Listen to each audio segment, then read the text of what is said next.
কবির হাসান জামালপুর 4, সিরাজগঞ্জ 1, মোহাম্মদ নাজমুস সাকিব। আসন সমঝোতা না হয় বিএনপির সঙ্গে আনুষ্ঠানিকভাবে বিচ্ছেদে গেল মাহমুদুর রহমান মান্নার নেতৃত্বাধীন নাগরিক ঐক্য। আসন্ন ত্রয়োদশ জাতীয় সংসদ নির্বাচনে নিজস্ব কেটলি প্রতীক নিয়ে এককভাবে 11টি আসনে প্রতিদ্বন্দ্বিতা করবে দলটি। নির্বাচনে ঢাকা 18 ও বগুড়া 2 আসন থেকে লড়বেন দলের সভাপতি মাহমুদুর রহমান মান্না। এছাড়া দলটির আরও 9 জন নেতা বিভিন্ন আসনে প্রার্থী হয়েছেন। প্রার্থী বাছাই প্রক্রিয়ার একেবারে শেষ পর্যায়ে এসে বিএনপির সঙ্গে দীর্ঘদিনের রাজনৈতিক সখ্যের ইতি টানল দলটি। সংশ্লিষ্টদের মতে আসন সমঝোতা না হয় প্রায় এক যুগের রাজনৈতিক পথ চলার আপাতত সমাপ্তি ঘটছে।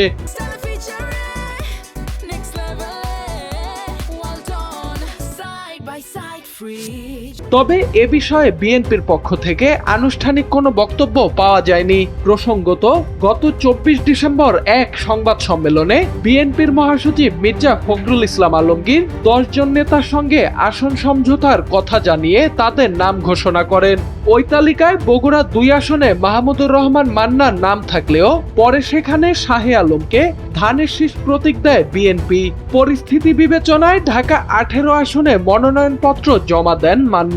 তবে সেখানেও বিএনপি এস.এম. জাহাঙ্গীর হোসেনকে প্রার্থী করে।